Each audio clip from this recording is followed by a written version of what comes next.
Surgery కంటే hospital bill అంటేనే భయం. అదే మధ్య తరగతికి అందుబాటు ధరలో వైద్యం. Medistar hospitals.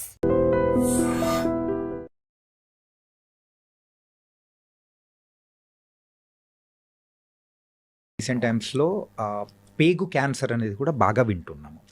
సో అది యూజువల్గా ఎలా వస్తూ ఉంటుంది? అంటే మనం తీసుకునే లైఫ్ స్టైల్ హ్యాబిట్స్, ఫుడ్స్ వల్లే ఆ పేగు క్యాన్సర్ అనేది కూడా ఎక్కువగా వస్తూ ఉంటుందా, లేకపోతే దానికి గల కారణాలు ఏంటి? నేను రీసెంట్గా ప్యారిస్ వెళ్ళాను. ఓకే. ప్యారిస్ వెళ్తే అక్కడ ఫుడ్ చూస్తుంటే నాకు అదొక రకమైన విరక్తి కలిగింది. ఉదయం లేవగానే అక్కడికి వెళ్తే హోటల్లో బుఫే పెడతారు. ఓకే. ఏముందంటే బ్రెడ్, జామ్, లేదంటే ఆ సాసేజెస్లు, beef, pork. That is there. ఇంకేం లేదు వాళ్ళకి తినటానికి. They don't have anything. ఇప్పుడు మన ఇండియాలో 5 స్టార్ హోటల్కి వెళ్ళండి, ఇడ్లీ ఉంటుంది, దోశ ఉంటుంది, వడ ఉంటుంది, ఉప్మా ఉంటుంది, ఒక 100 రకాలు ఉంటాయి. Yeah. So they are all our traditional. We have so much variety to eat. వాళ్ళకి అంత వెరైటీ కనపడట్లేదు ఎక్కడ. ఓకే. తింటే మొత్తం స్టీక్, డైరెక్ట్ మా రెడ్ మీట్ ఎక్కువ తింటారు. అండ్ ఇది ఇంత మీట్ తిని మనం 4 లెట్టూస్ ఆకులు తింటే హెల్దీ థింగ్ వచ్చేది కదా, రాదు. So we have a wonderful options. మన traditional options are very good, very time tested. That is మీరందరూ ఇప్పుడు మన దగ్గర ఈ మీడియా ద్వారా క్యాన్సర్లు అవి ఎక్కువ వింటున్నాం అని భయపడుతున్నారు. కానీ మీరు నోట్ చేసుకోండి, టెక్స్ట్ బుక్ పేజ్ తీసి నోట్ చేసుకోండి కావాలంటే. Davidson text book of medicine అంటే ఇది ఆల్మోస్ట్ ఎంబీబీఎస్ డాక్టర్స్కి భగవద్గీతతో సమానం. ఓకే. అలాంటి బుక్లో హ్యారిసన్ కానీ, డేవిడ్సన్ కానీ, సిఎండిటి అనే టెక్స్ట్ బుక్లో కోలన్ క్యాన్సర్ అనే చాప్టర్ ఓపెన్ చేయండి. ఓకే. ఓపెన్ చేస్తే what is the incidence in America అంటే, what is the incidence in India అంటే, ఇండియాలో కన్నా 30 రెట్లు అమెరికాలో క్యాన్సర్ ఎక్కువ. ఓకే. 30 రెట్లు కోలన్ క్యాన్సర్, పెద్ద పేగు క్యాన్సర్. యూనో 50 ఏళ్ళు దాటిన ప్రతి ఒక్కళ్ళు 5 ఏళ్ళకి ఒకసారి కానీ కొలనోస్కోపీ చేయాలి. ఓకే. కొలనోస్కోపీ అంటే ఆల్మోస్ట్ ఇంత పెద్ద పైపుని మోషన్ ద్వారా నుంచి కంప్లీట్గా వెళ్ళి పెద్ద పేగంతా స్టడీ చేస్తారు ఎక్కడన్నా క్యాన్సర్ వస్తుందా అని. Okay. Okay. That is a rule. మీరు అది చేయలేదనుకోండి, యువర్ ఇన్సూరెన్స్ ప్రకారం నువ్వు అది చేయించుకోలేదు, రేపు నీకు క్యాన్సర్ వస్తే నీకు ఇన్సూరెన్స్ కూడా కవర్ అవ్వదు. ఓకే. ఇండియాలో ఆ రూల్ లేదు. ఎందుకని? మీరు ఏ టెక్స్ట్ బుక్ అన్నా చదవండి. కోలన్ క్యాన్సర్ అంటే 5 ఏళ్ళకి 10 ఏళ్ళకి ఒకసారి కొలనోస్కోపీ చేసి స్క్రీనింగ్ చేయాలి. ఇండియాలో అది లేదు. ఎందుకు? 30 times more common in western population. యూరోప్లో, యుఎస్లో దట్ ఈస్ మోర్ కామన్. మన ఇండియాలో ఎందుకు లేదు? మన food habits, we have so much to eat. అన్ని ట్రెడిషనల్, వెజిటేరియను, మంచిగా అన్నము, పప్పు, లేదంటే ఒక కూర, ఒక వెజిటబుల్ కూర, తర్వాత పెరుగు. ఆ ట్రెడిషన్కి మనం అలవాటు పడున్నాం ఎప్పటి నుంచో. ఆ tradition is protecting hour small right, మన ఇంటెస్టైన్స్ని కాపాడి చాలా వరకు క్యాన్సర్ రాకుండా అయి ఉంటుందని నేను అనుకుంటున్నాను. ఎందుకంటే మేమేంటి అనుకుంటున్నాం అన్ని చదివినా మేము కన్క్లూషన్స్ ఇవ్వము. మోస్ట్ లైక్లీ ఇది కారణం అయి ఉంటుంది అని చెప్పగలుగుతాం. ఓకే. చాలామంది ఏంటంటే నాలెడ్జ్ లేని వాళ్ళు ఇది ఇదే అని కన్క్లూజన్ చేయాలంటే దాని పెద్ద చాలా రీసెర్చ్ ఉండాలి. అంటే సింపుల్ చెప్పాలంటే యు ఆర్ నాట్ పాసింగ్ అనే judgement but most likely this might be the reason. అక్కడికి వెళ్తే అసలు ఏం తినాలో అర్థం కాల. ఆ బ్రెడ్ జామ్ ఎంత చండాలంగా, ఏమని తింటాం రోజు అదేనా, లేదంటే కాన్ఫ్లెక్స్, ఇంకేం తింటాం చెప్పండి మీరు. మనం ఇన్ని రకాల మంచిగా చక్కగా ఒక ఇడ్లీ, ఒక దోశ, ఒక పూరి ఇలాంటి వాటికి అలవాటు పడిన వాళ్ళం అక్కడ వాళ్ళు ఇంక రోజు ఎలా తింటున్నారో నాకు ఆశ్చర్యం వేస్తుంది. సో రోజు అదే తిని వాళ్ళకన్నీ పైల్ సమస్య ఎక్కువ, ఫిషర్ సమస్య ఎక్కువ, కాన్స్టిపేషన్ సమస్య ఎక్కువ, కోలన్ క్యాన్సర్ ఎక్కువ. మన దగ్గర ఇవన్నీ లేవు. మనం ఏం చేస్తున్నాం? మన ఫుడ్ చాలదా అన్నట్టు ఆ పిజ్జా బర్గర్లు వెనకాల పడుతున్నాం. ఏముంది దాంట్లో టేస్ట్? మన ట్రెడిషనల్ ఫుడ్లో లేనంత టేస్ట్ దాంట్లో ఉందా? సో మన దాంట్లో టేస్ట్ ఉంది, దాంట్లో డౌటే లేదు. అది కొంచెం ఒక వేలం వెర్రీలాగా ఉంటుంది. ఎందుకు అన్నారనుకోండి, people tend to get attracted to negative things, destructive things more than good things. Right. And మీరు అంటారు చూడారా పోక్రీ సినిమాలో ఏదో గాంధీ మీద సినిమా తీస్తే అసలు ఆడదు, అదే కడప కింగ్ 250 సెంటర్స్ 100 days అంటారు కదా. సో అంతే. ఇప్పుడు చూడండి, ఇప్పుడు మీరు మంచి సినిమా చూడండి, చూడరు. ఇప్పుడు పుష్ప 2లో ఒక స్విమ్మింగ్ పూల్లో ఉచ్చబోసే సీను ఒక హీరో చేస్తే దాన్ని మన కిడ్స్ ఏ విధంగా తీసుకుంటారండి? సో అంటే దానికి అన్ని కలెక్షన్స్ ఎలా వస్తున్నాయి? బ్యాడ్ ప్రోడక్ట్ని యూ కెన్ సెల్ ఇట్, అది నీ గొప్పతనం అయి ఉండొచ్చు. దానంతట అది ఒకప్పట్లాగా మీరు పాత సినిమాల్లో ఇప్పుడు జగదేక్ అతిలోక సుందరి సినిమా చూడండి, మీరు 100 సార్లు చూసినా చూడాలనిపిస్తుంది. ఆ శ్రీదేవి యాక్షన్ కానీ చిరంజీవి స్టెప్పులు కానీ. So there is impeccable, that is real టాలెంట్తో వచ్చింది, ఇది మార్కెటింగ్తో వచ్చింది. ద డిఫరెన్స్ అనేది కూడా ఉంటుంది. ఓకే సార్, యూజువల్గా గ్యాస్ట్రిక్ ఇష్యూస్ ఉన్న వాళ్ళకు హార్ట్ అటాక్స్ అనేది కూడా వచ్చేస్తూ ఉంటాయి అంటారు. మరి ఇందాక మీరు చెప్పిన హార్ట్ బర్న్ అనే ఎక్కువ సిచ్యువేషన్స్ ఉంటారు, లేకపోతే హార్ట్ అటాక్స్ నిజంగా వచ్చే అవకాశాలు ఉంటాయంటారా? గ్యాస్ట్రిక్ రిలేటెడ్గా గ్యాస్ సమస్యలు ఉన్న వాళ్ళకి హార్ట్ అటాక్ వస్తుందని ఎక్కడ ఏ పుస్తకాల్లో లేదండి. కాకపోతే ఏంటంటే గ్యాస్ సమస్యలు ఉన్న వాళ్ళకి చెప్పాను కదండి, చాలా మందికి ఈ అప్పర్ వాల్వ్ అనేది లూజ్గా ఉంటుంది, వాళ్ళకి హార్ట్ బర్న్ కామన్గా ఉంటుంది, వాళ్ళకి చాలా వరకు హార్ట్ ప్రాబ్లం ఏమో అన్న భయం ఉంటుంది, కానీ యూజువల్గా వాళ్ళకి హార్ట్ అటాక్స్ పెరిగే అవకాశం లేదు. హార్ట్ అటాక్స్ పెరగచ్చు, దేనివల్ల పెరగచ్చు, రోజు బిర్యానీ తింటున్నారు అనుకోండి, దాంట్లో ఆయిల్ ఎక్కువ ఉంటుంది, కొలెస్ట్రాల్స్ ఎక్కువ ఉంటాయి, మనం తినే ఫుడ్ డైలీ అన్హెల్దీ ఫుడ్ తింటున్నాం అనుకోండి, డైలీ మన ట్రెడిషనల్ ఫుడ్ ఏంటి, చక్కగా కూర, పప్పు, పెరుగు ఈ టైప్ తినకుండా, సాంబారు, రసం ఇట్లాంటివి తినకుండా రోజు మనం బిర్యానీలు తింటుంటే that is not our food, that is not healthy food also. వారానికి ఒక రోజు ఈజ్ ఓకే. సో అలా తింటుంటే దానివల్ల హార్ట్ అటాక్ వస్తుంది. దాంట్లో గ్యాస్ వల్ల రాదు, మనం తినే కంటెంట్స్ ఆర్ నాట్ గుడ్, దానివల్ల రావచ్చు. ఓకే, దానివల్ల ఏముంది, మగవాళ్ళకైతే చిరుబొజ్జు వస్తుంది, అందరికి ఇప్పుడు లేడీస్కి అయితే ఫ్యాట్ అంతా సీట్ దగ్గర పేరుకుంటుంది, మగవాళ్ళకి పొట్ట కొండలాగా పెరుగుతుంది. ఓకే, సో ఎప్పుడైతే పొట్ట దగ్గర ఫ్యాట్ పెరుగుతుందో వాళ్ళకి హార్ట్ అటాక్స్ ఎక్కువ వచ్చే అవకాశం. ఓకే, ప్రపంచం అంతటా మగవాళ్ళు ఆడవాళ్ళ కన్నా 2 ఏళ్ళు తక్కువ బతుకుతారు. మీరు జపాన్లో యావరేజ్ లైఫ్ స్పాన్ తీసుకున్నారనుకోండి, లేడీస్లో 83 ఏళ్ళు, మగవాళ్ళు 81 ఏళ్ళు. ఎందుకు, అమెరికాలో కానీ జపాన్లో కానీ మీరు ఇండియాలో కానీ ఎక్కడైనా తీసుకోండి, మగవాళ్ళ కన్నా ఆడవాళ్ళు 2 ఏళ్ళు ఎక్కువ బతుకుతారు. దానికి రీజన్ ఎందుకంటే మగవాళ్ళకి ఫ్యాట్ కొండలాగా పొట్ట దగ్గర ఏర్పడు, పొట్ట దగ్గర ఫ్యాట్ ఏర్పడిన వాళ్ళకి హార్ట్ అటాక్స్ ముందు వస్తాయి. ఓకే, అందుకోసమే లేడీస్ లేడీస్ కన్నా కాబట్టి లేడీస్లో కూడా కొంతమందికి పొట్ట దగ్గర ఫ్యాట్ వస్తుంది, వాళ్ళకి కూడా హార్ట్ అటాక్స్ ఎక్కువ వస్తాయి. Okay okay, that's a sign అనుకోవచ్చు. ఆండ్రాయిడ్ ఒబిసిటీ అంటారు దాన్ని, పొట్ట దగ్గర పెరిగితే దాన్ని ఆండ్రాయిడ్ అంటారు. ఆండ్రాయిడ్ ఫోన్ కదా, ఆండ్రాయిడ్ ఒబిసిటీ అంటే male type of obesity, android gynoid అంటే ఫీమేల్ టైప్ ఆఫ్ ఒబిసిటీ, అంటే సీట్ దగ్గర ఎక్కువ పెరగటం అనమాట. అండ్ సార్, మీ యొక్క కంప్లీట్ ఒక సర్వీస్లో ఎప్పుడైనా కానీ డిఫికల్ట్ అనిపించిన కేసు ఏదైనా ఉందా? అంటే ఇప్పుడు నేను చెప్పాను కదండి, ఐఎమ్ ఏ సర్జన్. నేను సర్జరీ చేసిన తర్వాత పేషెంట్ చావు బతుకుల్లో ఉంటే దట్ డే, ఆ డే అంతా నాకు నిద్ర సరిగా పట్టదు. So I can't avoid it. అంటే ఏ ప్రాబ్లంతో వచ్చినప్పుడు అరే this an very difficult challenge తీసుకొని నెలకు ఒకసారి, ఈ మధ్య తగ్గినాయండి, అంటే ద మోర్ రిఫైన్ అవుతూ ఉండే కొద్దీ, so we become perfect day by day, ఇంకా వీ రీలెర్న్ చేస్తూ ఉంటాము. బట్ ఇట్ ఈస్ చాలాసార్లు ఫేస్ చేస్తుంటాం మేము. కాకపోతే చాలాసార్లు ఒక యంగ్ పేషెంట్, నేను ఇప్పటికీ నా అదృష్టవశాత్తు, నేను యాక్చువల్గా మా నాన్న నాస్తికుడు, మా నాన్న ఎప్పుడు దేవుణ్ణి నమ్మేవాడు కాదు, he's a hard core communist. So ఏంటో తెలియదు, అంటే చివరికి I have to believe in God, ఎందుకంటే there is something beyond which I cannot do.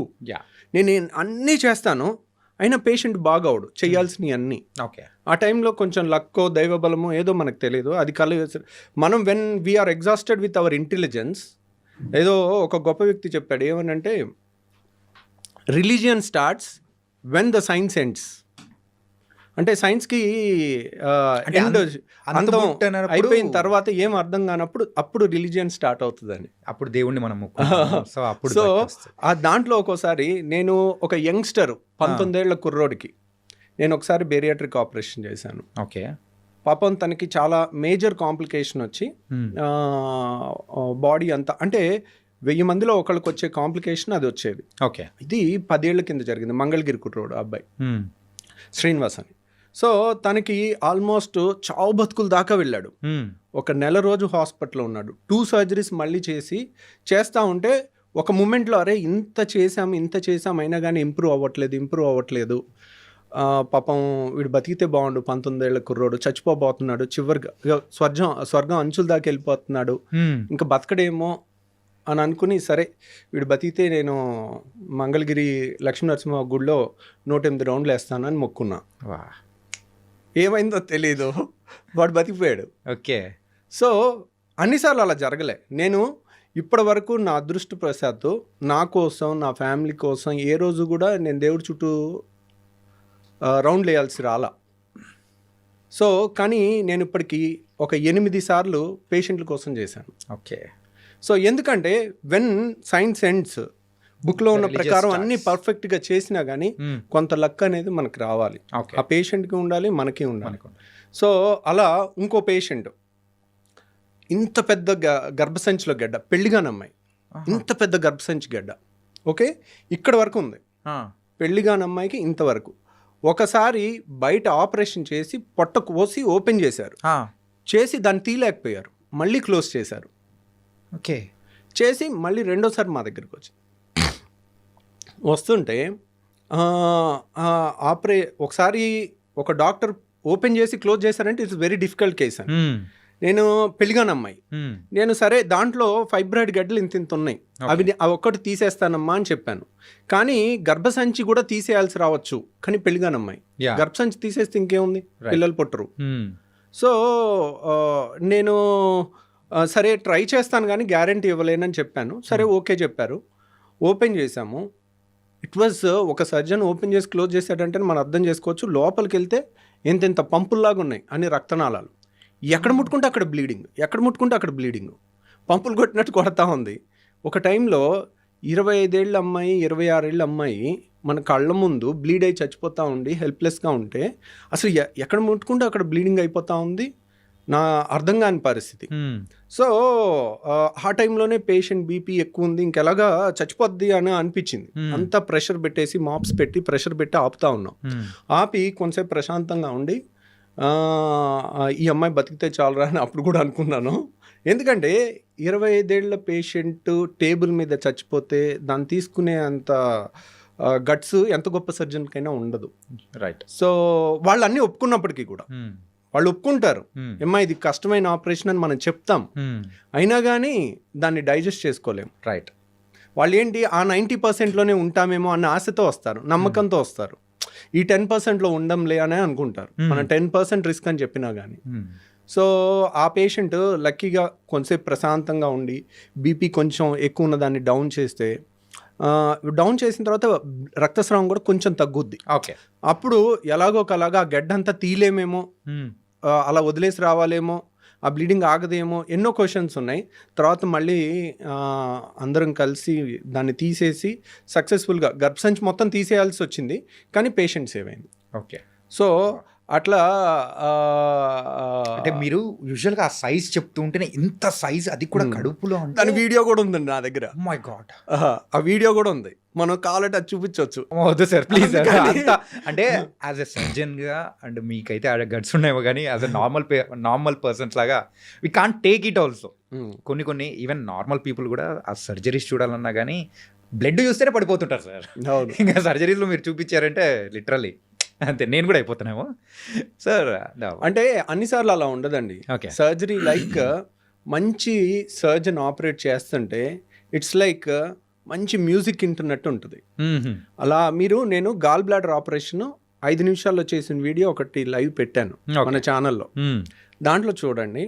Operation అంటే ఇలా ఉంటుంది, ఏదో వీడియో గేమ్ ఆడుకున్నట్టుందే, చుక్క బ్లడ్ లేదు, అసలు ఇంత అద్భుతమైన ప్రపంచం ఇంత మంచి కెమెరాలో మన బాడీలో ఉందా, ఇంత రక్తనాళాలు ఇంత సన్నవి కూడా కనపడతాయా అనే ఎక్సైటింగ్గా ఉండే ఒక కోణం చూస్తారు. అది చాలాసార్లు అలాగే ఉంటుంది. కానీ సర్జరీ ఈజ్ అన్ఎక్స్పెక్టెడ్, ఎప్పుడు ఏమి ఎలా జరుగుతుంది అనేది, ఎలా వచ్చి పడుతుంది అనే దానికి మనం ప్రిపేర్ అయ్యి ఉండాలి. సో అది మీరు కావాలంటే ఆ వీడియో చూడండి. నేను అపెండిక్స్ ఆపరేషన్ పెట్టాను, గర్భసంచి ఆపరేషన్ పెట్టాను, గాల్ బ్లాడర్ ఆపరేషన్ పెట్టాను. ఇవన్నీ కూడా 5 నుంచి 10-15 నిమిషాల్లో అయిపోయి చుక్క బ్లడ్ లేకుండా నీట్గా ఉన్నది, బ్యాక్గ్రౌండ్ వాయిస్తో చెప్పాను. అది చూడొచ్చు. బ్లీడింగ్ అయ్యేవి అవి మీరు చూడలేరు. అదే మెయిన్గా అది లేకపోతే చాలు సార్. అమ్మా సార్, అండ్ ఈ పాడ్కాస్ట్ ద్వారా సార్ యూజువల్గా అయితే ప్రజలకు మనము అంటే వాళ్ళు ఎడ్యుకేట్ అయ్యేటట్టు యూజువల్గా గట్ హెల్త్ గురించి కానీ, సో మీలాంటి పర్సన్స్ చెప్తే ఇంకా బాగుంటుందని చెప్పేసి ఐ కేమ్ హియర్. అంటే మీరు రావడంతో వీఆర్ వెరీ హ్యాపీ. అండ్ కొన్ని మెయిన్గా గట్ హెల్త్ బాగుండడానికి ఎలాంటి జాగ్రత్తలు తీసుకుంటే ఉంటుందో అనేది కూడా చెప్పారు. సో ఫైనల్ క్వశ్చన్ ఇస్, యూజువల్గా ఫుడ్ అనేది కూడా ఉంటుంది సార్. మార్నింగ్ అయితే హెవీగా, అంటే మార్నింగ్ రాజులా తీసుకోమంటారు, మధ్యాహ్నం అయితే మనిషిలా తీసుకుంటారు, రాత్రి అయితే అడుక్కునే వాళ్ళ తీసుకోమని ఇట్లా చెప్తూ ఉంటారు. సో ఇది ఎంతవరకు ఫాలో అవ్వచ్చు అంటారు? అంటే దట్స్ వన్ వే ట్రూ అండి. ఎందుకంటే ఉదయం లేసామనుకోండి, ఉదయం లేచిన కాడ నుంచి మనం ఒక 12 గంటలో 10 గంటలో వర్క్ చేస్తాం. రైట్. సో మన కండరాలకి అన్నిటికీ కూడా ఎనర్జీ కావాలి. కాబట్టి మార్నింగ్ తిన్నా కానీ మనం చేసే పనితో అది అరిగిపోతుంది. సో మనం మధ్యాహ్నం కూడా తీసుకోవచ్చు. నైట్ ఏంటంటే తిన్న వెంటనే మనం పెద్ద పని చేసేది, నైట్ అంతా పడుకునేది ఉంటుంది. సో పడుకునే టైంలో మనకు అంత ఎనర్జీ ఏం అవసరం ఉండదు. సో మనం ఉదయం తిన్నామంటే అది డే అంతా ఖర్చు అయిపోయే అవకాశం ఎక్కువ ఉంటుంది. రాత్రి తిన్నది, ఇప్పుడు ఉదయం ఒక బిర్యానీ తినటం వేరు, రాత్రి బిర్యానీ తినటం వేరు. ఉదయం బిర్యానీ తింటే సాయంత్రం వరకు మనం చేసే పనిలో దాంట్లోంచి వచ్చిన క్యాలరీస్ అప్పటికప్పుడు ఖర్చు అయిపోవచ్చు. అదే రాత్రికి వెళ్ళి పడుకుంటాం, తిన్న తర్వాత ఆ తిన్న అన్ని బ్లడ్లోకి అన్ని ట్రైగ్లిజరైడ్స్, ఫ్యాటీ యాసిడ్స్ అన్నీ వెళ్తాయి. అవన్నీ ఎక్కడ వెళ్ళాలి? ఎక్కడికో వెళ్ళి డిపాజిట్ అవ్వాలి. అవన్నీ రెసిస్టెంట్ ఏరియాలోకి వెళ్తుంటాయి. నడుము దగ్గర ఎక్కడ కరగటానికి వీల్లేని చోటకంతా ఒక ఫ్యాట్ లాగా తయారైపోతూ ఉంటుంది. అందరికి ఎంత ఫిట్గా ఉన్న వాళ్ళకైనా చిన్న నడుము దగ్గర కానీ రెసిస్టెంట్ ఫ్యాట్ కొద్దిగా ఉంటుంది వాళ్ళు చేసే. ఎందుకంటే గుడ్ ఫుడ్ని రెసిస్ట్ చేయటం it's not easy thing for any ఎంత మెచ్యూర్డ్ పర్సన్ కన్నా. So and gall bladder stones అనేది కూడా రీసెంట్ టైమ్స్లో బాగా వింటున్నాను సార్. అంటే ఇప్పుడు కిడ్నీలో స్టోన్స్ వచ్చాయంటే అది త్రూ మన యూరిన్ ద్వారా కూడా వచ్చేసి బయటికి కొట్టేస్తుంది. అది రాలేని సందర్భాల్లో ఏమంటారు, మనకు త్రూ ట్రీట్మెంట్ ద్వారా తీస్తారు. ఈ గాల్ బ్లాడర్ స్టోన్స్ అనేది వెళ్ళిపోతే ఆ గాల్ బ్లాడర్లో పడిపోతాయి అని కూడా విన్నాను. సో దాన్ని తీయాలంటే ఆపరేషన్ తప్ప వేరే ఆప్షన్ అనేది లేదా కరిగించడానికి కానీ ఏదైనా? అంటే గాల్ బ్లాడర్లో స్టోన్స్ అనేది కిడ్నీలో స్టోన్స్ వేరు, గాల్ బ్లాడర్లో స్టోన్స్ వేరు. రెండింటికి వ్యత్యాసం చెప్తాను. కిడ్నీలో స్టోన్స్ అనేది లెస్ దాన్ 1 సెంటీమీటర్ ఉంటే 99% లెస్ దాన్ 1 సెంటీమీటర్ ఉంటాయి. అవన్నీ కూడా వాటర్ ఎక్కువ తాగుతుంటే దానంతట అవే పడిపోయే అవకాశం ఉంటుంది. గాల్ బ్లాడర్లో స్టోను బయటికి పడేవి చాలా తక్కువ అన్నమాట, అవి అలాగే ఉంటాయి. కాకపోతే గాల్ బ్లాడర్లో స్టోను అంత డేంజరస్ ఏం కాదు. అంటే నొప్పి లేదు. చాలా మందికి ఒక స్టోను 1 సెంటీమీటర్ స్టోన్ తయారవ్వాలనుకోండి, అది కనీసం 5 ఏళ్ళ నుంచి 10 ఏళ్ళు పట్టుద్ది. ఎందుకంటే ఒక ఇసుక రేణువులాగా తయారవుతుంది. దాని మీద ఒక పొర ఏర్పడుద్ది, దాని మీద ఇంకో పొర ఏర్పడుద్ది, దాని మీద ఇంకో పొర ఏర్పడుద్ది. సో అలా పొరలుగా 1 సెంటీమీటర్ స్టోన్ తయారవ్వాలంటే it takes 5 to 10 years. Okay. So చాలా మందికి స్కానింగ్ చేస్తే రాయి కనపడుద్ది, కానీ వాళ్ళకి కంప్లైంట్ ఉండదు. సో అనవసరంగా స్కానింగ్ చేయబట్టి వాళ్ళకి గుండెలో రైళ్లు పరిగెట్టడం మొదలవుతుంది. వాళ్ళకేంటి, రొటీన్ చెకప్ చేస్తాం, వాళ్ళకి స్కాన్ చేయకపోతే తెలీదు, హ్యాపీగా ఉంటారు. చేసిన కాడ నుంచి అదో గిలి, అమ్మో నాకు రాయింది, ఇప్పుడు ఇదేమవుద్దో అన్న టెన్షన్తో ఉంటారు. సో వాళ్ళు ఒక డాక్టర్ దగ్గరికి వెళ్తే ఆపరేషన్ చెప్పాడు, నేను ఎక్కడో హోమియో వాడుతున్నాను, హాయిగా 4 ఏళ్ళ నుంచి ఉన్నాను అంటారు. అంటే 4 ఏళ్ళ నుంచి కూడా, ఇప్పుడు మనం స్కాన్ చేయకముందే 4-5 ఏళ్ళ నుంచి ఉంది అది. అది మెల్లమెల్లగా పెరుగుతుంది. ఇంకో 5 ఏళ్ళు కూడా అలా పెరగవచ్చు కంప్లైంట్ లేకుండా. సో కాకపోతే దే మే గివ్, ఓకే నేను ఇది ఆయుర్వేదిక్ వాడాను, హోమియో వాడాను, దానివల్ల నాకు 5 ఏళ్ళు తగ్గిపోయింది అనుకుంటా. తగ్గిపోలా, అది మీకు ప్లసిబో ఎఫెక్ట్ ఇస్తుంది. సో దానివల్ల తగ్గలేదు. ప్రాబ్లం ఏంటంటే చాలామంది రాయి ఉండి 10 ఏళ్ళు నొప్పి లేని వాళ్ళని చూసుంటారు. ఓకే. రాయి ఇరుక్కుని జాండీస్ వచ్చిన వాళ్ళని మీరు చూడరు. ఆ స్టేజ్లో రాయి ఇరుక్కుని కొలాంజైటిస్ అని ఒళ్ళంతా భయంకరమైన వణుకుతో కొలాంజైటిస్ అని ఫీవర్ వస్తుంది, హై గ్రేడ్ ఫీవర్, జాండీస్ వస్తుంది. ఓకే. ఆ టైము 24 గంటల నుంచి 48 గంటల్లో మనం ఆ స్టోన్ని అడ్డు తీసి స్టెంట్ అయిపోతే ప్రాణహాని ఉంటుంది. అది లేట్ అయి చచ్చిపోయిన వాళ్ళు కూడా మేము చూస్తాం. ఓకే. సో ఇమీడియట్ రియాక్ట్ అవ్వాలి 24 hours to 48 hours. సో అది జాండీస్ వచ్చినప్పుడు, అందరికీ జాండీస్ వస్తుందని నేను చెప్పట్లా. ఈ రోజు రాయి బయటపడింది, ఈ రోజే జాండీస్ వచ్చేది. 5 ఏళ్లలో రావచ్చు, 3 ఏళ్లలో రావచ్చు, 6 నెలల్లో రావచ్చు, వీ కెనాట్ సే. సో నేను అనేది ఏంటంటే, మీకు రాయి ఉంది, be bold, be strong, no pain, no surgery, text book line చెప్తున్నాను. గాల్ బ్లాడర్లో స్టోన్ ఉంది, నో పెయిన్ నో సర్జరీ. దాంట్లో రూల్ ఏం లేదు, రూల్ నెవర్ చేంజెస్. ధైర్యంగా మీరు ఉండండి, అదేం అవ్వదు. కానీ నేను చెప్పేది ఏంటంటే రియల్గా నొప్పి వచ్చినప్పుడు కూడా నొప్పి ట్యాబ్లెట్ వేసుకుని దాన్ని ఆపి మళ్ళీ నాకు నొప్పి లేదని అనొద్దు. ఒక్కసారి నొప్పి వచ్చినా that is a dangerous stone. Okay, ఈ రోజు ఇరుక్కుని నొప్పి వస్తుంది. గాల్ బ్లాడర్ ఫండస్ అంటారు, వెడల్పుగా ఉంటుంది. నెక్ అంటారు, నెక్ సన్నగా ఉంటుంది. అది బయటకు వచ్చే ద్వారంలో ఇరుక్కుంది అనుకోండి, అప్పుడు మనకి నొప్పి వస్తుంది. అది ఇరుక్కుని మళ్ళీ వెనక్కి వచ్చేస్తే నొప్పి ఉండదు. రైట్. మళ్ళీ ఒక నెలకి ఇరుకోవచ్చు, 6 నెలలకి ఇరుకోవచ్చు. ఇరుక్కున్నప్పుడు మాత్రం భయంకరమైన పెయిన్ పరుగులు తీపిస్తుంది. అందుకేనా మీరు స్టంట్ అనేది కూడా వేయాలి అనేది? అంటే అది జాండీస్ ఉన్నప్పుడు, దాంట్లో జాండీస్ ఉన్నప్పుడు, జాండీస్ లేకుండా కూడా నొప్పి రావచ్చు. ఓకే. సో దాంట్లో ఏంటంటే నేను అనేది ఏంటంటే గాల్ బ్లాడర్ స్టోన్ వల్ల ప్రాణం పోయిన వాళ్ళని మేము చూసాం, మీరెవరు చూడలేదు. Okay okay. సో ఇప్పుడు పోక్రీ సినిమాలు అంటారు చూడండి, రెస్పాన్సిబిలిటీ తీసుకునే ఏకైక డిపార్ట్మెంట్ పోలీస్ డిపార్ట్మెంట్ అంటారు కదా. సో అందరూ నువ్వు వాళ్ళని పట్టుకోలేదు వీళ్ళని పట్టుకోలేదు అని అంటం తేలిక. ఓకే, ఎవడో ఎక్కడో 4 గదుల మధ్యలో ఒకళ్ళు మర్డర్ చేసి వెళ్ళిపోతే పోలీస్ డిపార్ట్మెంట్ ఇది చేయలేదు అది చేయలేదు అని ప్రతి ఒక్కళ్ళు మాట్లాడటం తేలిక. దాన్ని వెళ్ళి వాళ్ళు లేరు అక్కడ, వాళ్ళు లేనప్పుడు జరిగింది. క్రిమినల్స్ అన్ని పోలీసులు ఉన్నప్పుడు చూసి చేయరు కదా. వాళ్ళు వెళ్ళి చేయాల్సిన వాళ్ళ రెస్పాన్సిబిలిటీ తీసుకొని ఫైనల్గా వాళ్ళే చేసేది. రైట్.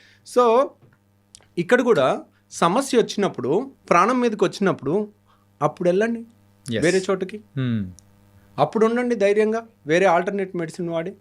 ప్రాణం మీదకి వచ్చినప్పుడు ఎక్కడికి వస్తారు? సైన్స్ దగ్గరికి వస్తారు. ఆపరేషన్ చేసి తీయాల్సి వచ్చినప్పుడు ఎక్కడికి వస్తారు? సైన్స్ దగ్గరికి వస్తారు.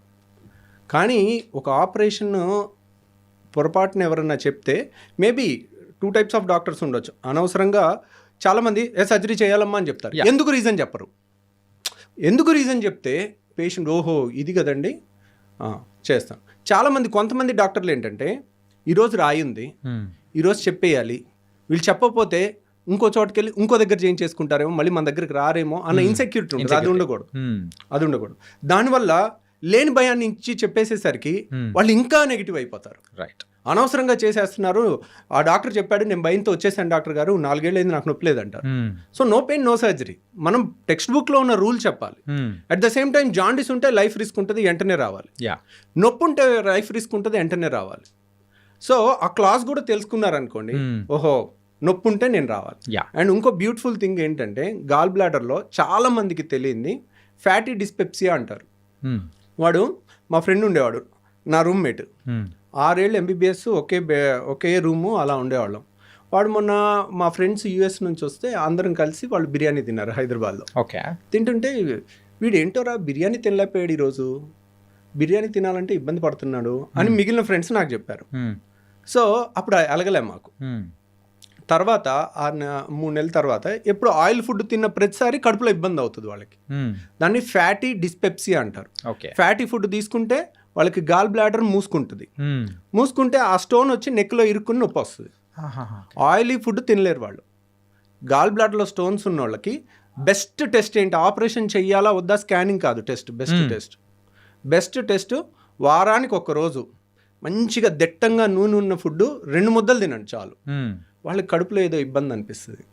ఇప్పుడు అందరూ లొట్టలు వేసుకుని తింటారుగా, బిర్యానీలో ఇంత గ్రేవీ వేసుకుని, లేదంటే పైన చేపల పులుసు పైన ఆయిల్ తేలుతా 2 గంటలు వేసుకుని లొట్టలు వేసుకుని తినాలి కదా అందరూ. వాళ్ళు తినలేరు. వాళ్ళు నేను గాల్ బ్లాడర్ స్టోన్ వాళ్ళకి ఈ ఒక్క టెస్ట్ చేసుకోండి, మీరు కనుక ఇది పాస్ అయితే మీకు ఆపరేషన్ అవసరం లేదు. ఓకే. మీరు ఇది ఫెయిల్ అయితే వెంటనే రావాలి. అప్పుడు కూడా అమ్మో నా గాల్ బ్లాడర్ నేను పారిపోతానొద్దు. మనం బోల్డ్గా ఉండాలి. ఆపరేషన్ అవసరం లేకుండా చేయటం ఎంత తప్పో, బాగా అవసరం ఉన్నప్పుడు చేయించుకోవటం కూడా ఇంకా డేంజరస్. ఓకే. సో నేనేంటి సింపుల్గా టెక్స్ట్ బుక్లో లైన్ చెప్పేస్తున్నాను. ఫ్యాటీ డిస్పెప్సియా ఉంటే ఈరోజు టైం బాంబ్ లాంటిది, ఈరోజు మీకు నొప్పి ఉండకపోవచ్చు, వచ్చి తగ్గిపో ఉండొచ్చు. లేదంటే ఆయిల్ ఫుడ్ తింటేనే నాకు వస్తుంది డాక్టర్ గారు, నేను డైట్తో తెలివిగా తప్పించేసుకుంటున్నాను సంవత్సరం నుంచి. అది తెలివితో తప్పించుకోవడం గొప్ప విషయం కాదు. అదేంటి, అది ఇండికేషన్, అది వార్నింగ్ ఇస్తుంది. అప్పుడు మనం వార్నింగ్ ఇచ్చిన తెలివైన వాళ్ళు ఏంటి, వార్నింగ్ పట్టుకోవాలి.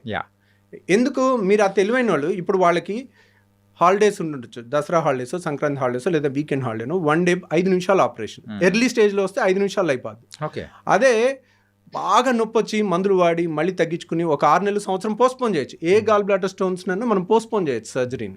నొప్పి వచ్చిన తర్వాత కూడా చేయొచ్చు. But that's not.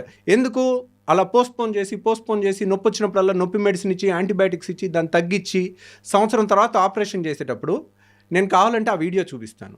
5 నిమిషాల్లో అయిపోయిన ఆపరేషను, గంటన్నర పట్టే ఆపరేషను. సో ఎక్కడికక్కడ ముద్దలాగా అయిపోయి ఇప్పుడు మీకు ఇక్కడ ఒక కత్తితో కట్ చేసి కుట్టేయటం చాలా తేలిక. Fine cut, clear cut edges కనపడతాయి. అదే బైక్ మీద నుంచి కింద పడిపోయి మొహానికి ఏదన్నా రాయో ఏదో గుద్దుకుని మొహం ఇంత ఉబ్బిపోయి కళ్ళు కూడా కనపడవు, కళ్ళు ఓపెన్ అవ్వవు, ఈ అన్నీ ఉబ్బిపోయి ఉంటుంది. అలా దెబ్బ తగిలినప్పుడు కానీ చీమ్ పట్టినప్పుడు కానీ చీమగడ్డ ఉబ్బుద్దా, ఎర్రగా అయిపోద్దా, అలా ఉంటుంది గాల్ బ్లాడర్. ఓకే, అలాంటి దానికి ఆపరేషన్ చేయాలంటే మీకు ఈ ఫైన్ కట్కి చేసిన దానికి ఉబ్బిపోయి మొత్తం ట్రామా అయ్యి మొత్తం వంకాయ బజ్జీ లాగా అయిపోయిన దాని మీద ఆపరేషన్ చేయడానికి చాలా తేడా ఉంటుంది. Right got it. సో వాళ్ళు అది చూడరు. మేము చేస్తుంటాం, చేసేటప్పుడు తిట్టుకుంటూ ఉంటాం, వీళ్ళు ఏంటి ఇంత ఎన్నిసార్లు చెప్పినా ముందు వచ్చే హాయిగా ఉండేది కదా, వాళ్ళకే రిస్క్ కదా. ఇప్పుడు యంగ్స్టర్స్ మీ ఏజ్ వాళ్ళు అనుకోండి, నేను 2 గంటలు చేసినా తట్టుకుంటారు. అదే 60 ఏళ్ళ వాళ్ళకి హార్ట్ ప్రాబ్లమ్స్ అన్నీ వచ్చే వయసు.